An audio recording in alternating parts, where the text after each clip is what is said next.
ओम अज्ञानतिमिरन्धस्य ज्ञानाञ्जनशलाखया चक्षुरुन्मिलितं येन तस्मै श्रीगुरुवे नमः। नमो ओम विष्णुपादाय कृष्णप्रेष्ठाय भूतले श्रीमते भक्तिवेदान्तस्वामिन् इति नामिने। नमस्ते सरस्वते देवे गौरवाणी प्रचारिणे निर्विशेषशून्यवादी पाश्चात्यदेशतारिणे। जय श्री कृष्ण चैतन्य प्रभु नित्यानंद श्री अद्वैत गदाधर श्रीवासदि गौर भक्तवृंद। हरे कृष्णा कृष्ण कृष्णा हरे हरे, हरे रामा राम रामा हरे हरे। हरे कृष्णा। तो पिछली कथा में हम बड़ी सुंदर चर्चा कर रहे थे। शुकदेव गोस्वामी महाराज परीक्षित के प्रश्नों का उत्तर दे रहे हैं। तो पिछली कथा में हमने चर्चा की थी, उन्होंने स्वयं का उदाहरण पुष्टि करने के लिए दिया कि केवल वही व्यक्ति जो इस भौतिक संसार से मुक्त हो चुका है वो भगवान की कथाओं में रुचि लेता है।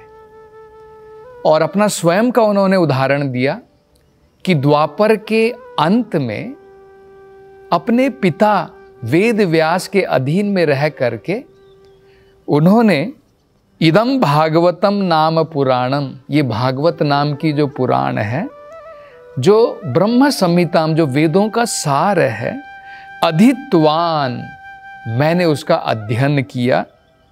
पितुर, मेरे पिता वेद व्यास के अधीन में रह करके। तो उसमें हम चर्चा कर रहे थे कि भगवान स्वयं भी भगवत गीता में कहते हैं, तत्विद्धि प्रणिपातेन परिप्रश्नेन सेवया उपदेक्ष्यन्ति तद्ज्ञानम ज्ञानिना तत्वदर्शिना। भगवान बता रहे हैं कि विधि क्या है। अगर हमें आध्यात्मिकता में आत्म साक्षात्कार करना है तो उसकी विधि क्या है। तत्विधि प्रणिपातेन, हमें पूर्ण रूप से शरण में जाना है। प्रणिपातेन, निपतेन का मतलब होता है शरण में जाना, प्रणिपातेन का मतलब होता है पूर्ण रूप से शरण में जाना। तो शरण में जाने के बाद हम जो है भगवत गीता का अध्ययन कर सकते हैं। और वो भी कैसे करना है। प्रणिपातेन परिप्रश्नेन सेवया, हमें प्रश्न भी पूछने चाहिए। कुछ समझ में नहीं आता है तो हमें प्रश्न जरूर पूछने चाहिए। जो रेलेवेंट प्रश्न है वो पूछने चाहिए। और उसके साथ साथ में क्या करना चाहिए, क्योंकि महात्मा है भगवान के, वो शुद्ध भक्त होते हैं, उनकी सेवा हमें करनी चाहिए। परिप्रश्नेन सेवया, तब क्या होगा, उपदेक्ष्यन्ति तद ज्ञानम, उनकी कृपा के द्वारा हमें ज्ञान की प्राप्ति होगी। क्यों होगी। ज्ञानीना तत्वदर्शिना, ये जो महात्मा है, ये जो गुरु हैं, प्रमाणिक गुरु हैं, उन्होंने तत्व के दर्शन किए हैं, उन्होंने भगवान के दर्शन किए हैं, इसलिए वो भी हमें भगवान के दर्शन करा पाएंगे। उन्होंने भागवत अपने जीवन में उतारा है, इसलिए हमें भागवत का अध्ययन वो करा पाएंगे। तो ये बड़ा महत्वपूर्ण है, हमें भागवत का अध्ययन कैसे करना चाहिए। अगले श्लोक में वो अपने बारे में और बताते हैं।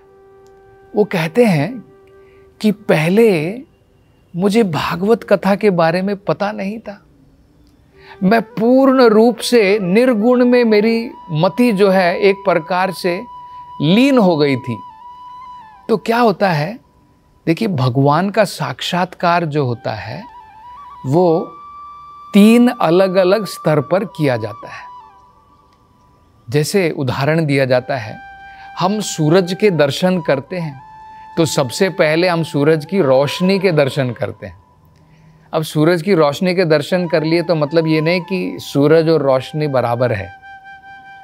सूरज कहाँ और उसकी रोशनी तो हम जो है हम भी छू सकते हैं। कई बार क्या होता है, जैसे मान लीजिए घर के अंदर में बेटा सो रहा है और माँ जो है अपने बेटे से कहती है, बेटा उठ जा, सूरज सर पर आ गया है। अरे सूरज सर पर नहीं आया है, वो कहावत में हम कह सकते हैं सूरज की रोशनी आई है, लेकिन एक प्रकार से बराबर है, लेकिन फिर भी अंतर होता है।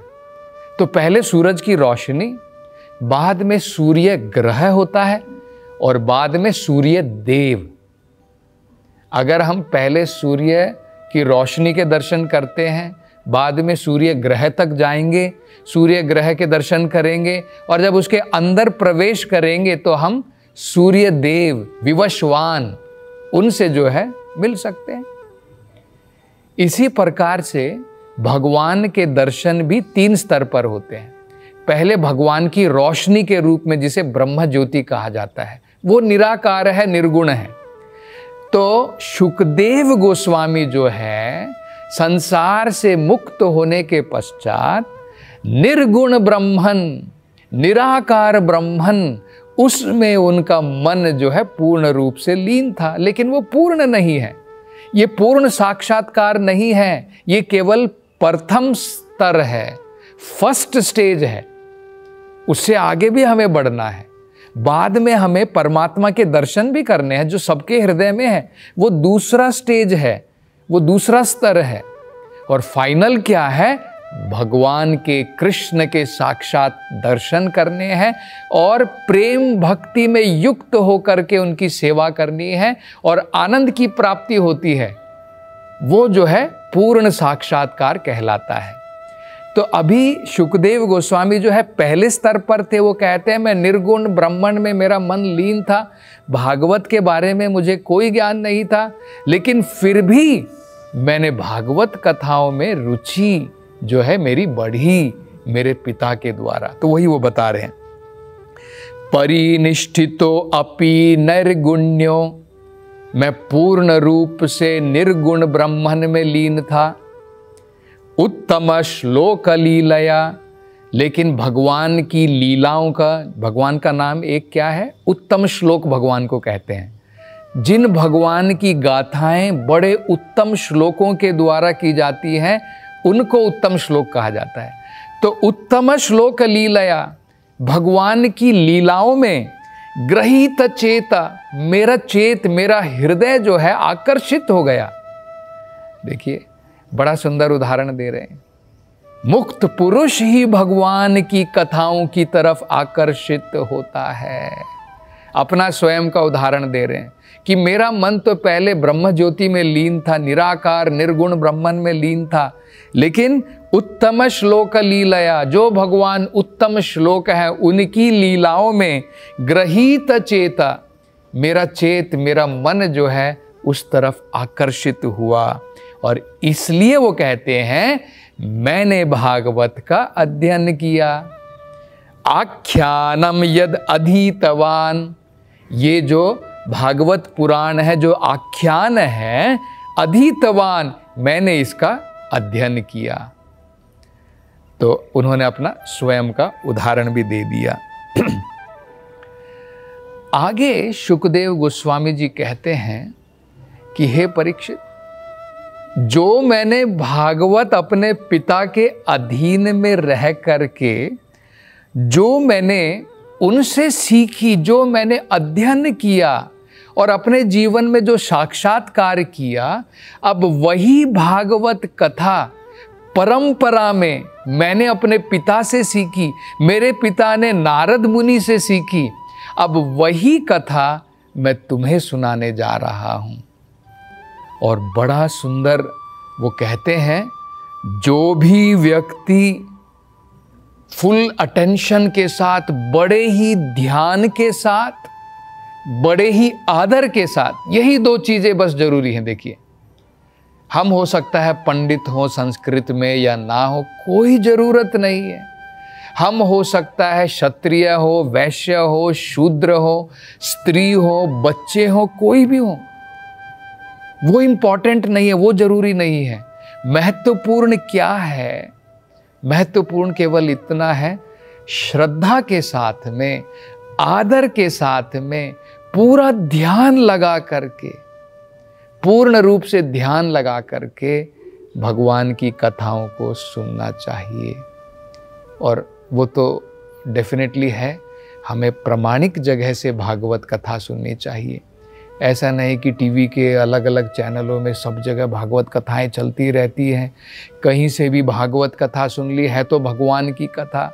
कई बार हम लोग ऐसा सोचते हैं, लेकिन महान आचार्य बताते हैं, वो कहते हैं पूत हरि कथा श्रवणम न कर्तव्यम अवैष्णवानाम। जो लोग वैष्णव नहीं हैं, जिनकी भगवान में रुचि नहीं है, जिन्होंने भगवान के साक्षात्कार नहीं किए हैं, उन लोगों से भागवत कथा नहीं सुननी चाहिए। तब हम लोग सोचेंगे कि नहीं भाई, भगवान की कथा तो बोल रहा है, हम भी सुन लेते हैं, उसमें क्या है। वो कहते हैं सर्प उच्छिष्टो यथोपयाः, बड़ा सुंदर उदाहरण देते हैं। वो कहते हैं कि डेफिनेटली ये उदाहरण अच्छा है कि दूध जो होता है वो हमारे शरीर के लिए पौष्टिक है। तो ये उदाहरण दिया जाता है ना, वो कहते हैं कि भगवान की कथा है, कहीं से भी सुन ले, उसमें क्या है। तो कहते हैं कि हाँ, दूध तो पौष्टिक होता है, लेकिन दूध अगर सर्प ने छू लिया है तब पौष्टिकता का काम नहीं करेगा, जहर का काम करेगा। सर्प उच्छिष्टो यथोपया, पया का मतलब होता है दूध। दूध जब सर्प के द्वारा छू लिया जाता है, वो अमृत का काम नहीं करेगा, जहर का काम करेगा। तो इसलिए कहते हैं कि अवैष्णव के द्वारा हमें भागवत कथा नहीं सुननी चाहिए। भागवत कथा प्रामाणिक जगह से हमें सुननी चाहिए। जिन लोगों ने भागवत कथा का धंधा बना लिया है, जो प्रोफेशनल रूप से भागवत जो है सप्ताह करते फिरते हैं कि भाई इसके द्वारा हमारा काम चल जाएगा, भागवत जो है कोई प्रोफेशन नहीं है। भागवत हम अपने जीवन के अंदर में उतारनी है, और भागवत जो है जब हम अपने जीवन में साक्षात्कार करेंगे तब हम लोगों को जो है भागवत सिखा सकते हैं। ये भी बड़ा महत्वपूर्ण है। तो वही कहते हैं कि इसके द्वारा क्या होगा, जब व्यक्ति ध्यान पूर्वक भगवान की कथाओं को सुनेगा और बड़े ही श्रद्धा और आदर के साथ सुनेगा, भगवान के अंदर में उसकी निष्ठा बढ़ जाएगी।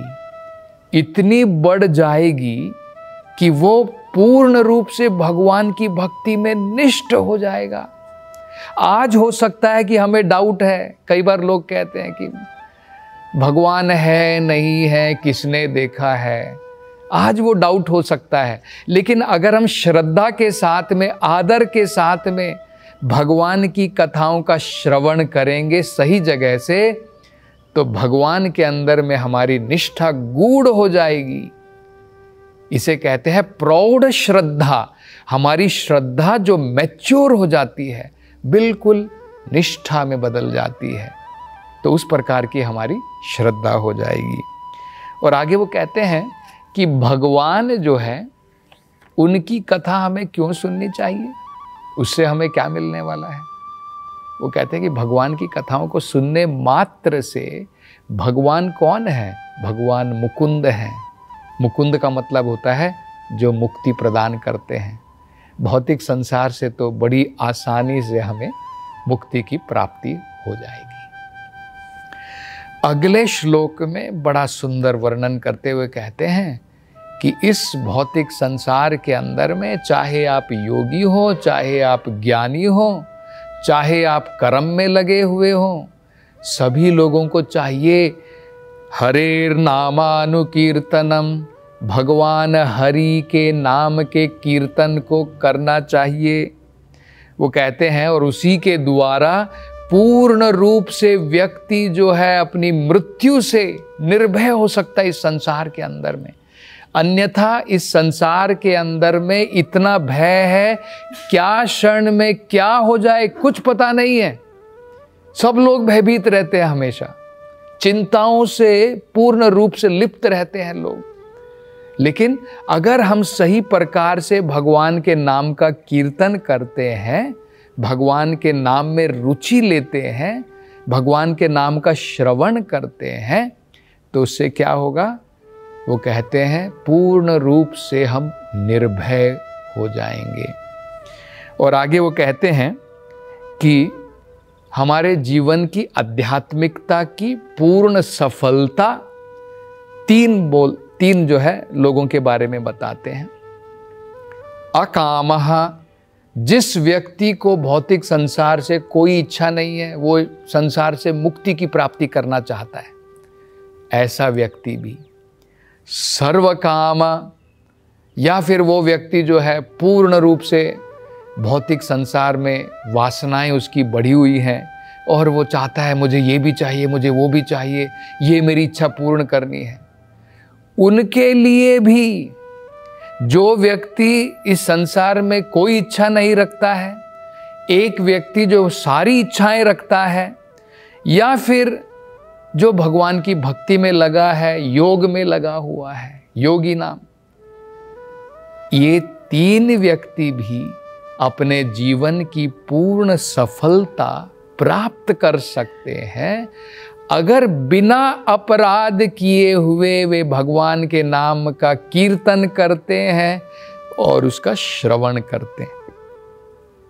ये बड़ा महत्वपूर्ण है। देखिए, बिना अपराध के, क्योंकि पद्म पुराण में बताया गया है, जैसे अगर आप मंदिर में पूजा करने जाते हैं ना, जब मंदिर में पूजा करने जाते हैं, पूजा की विधि होती है, उसमें बताए जाते हैं 64 अपराध होते हैं। जैसे उदाहरण के तौर पर भगवान को अगर हम सर नहीं झुकाते वो अपराध है, अगर हम जूते चप्पल बाहर निकाल करके नहीं जाते वो अपराध है। इसी प्रकार से अगर हम प्रणाम नहीं करते वो भी अपराध है, भगवान को अपनी पीठ दिखा करके बैठते हैं वो भी अपराध है। तो 64 अपराध होते हैं विग्रह सेवा में। इसी प्रकार से नाम सेवा, भगवान के नाम के जप करने में, कीर्तन करने में 10 अपराध बताए जाते हैं। इन अपराधों को दूर रख के अगर हम भगवान के नाम का कीर्तन करते हैं, श्रवण करते हैं, तो हमें पूर्ण सफलता की प्राप्ति होगी।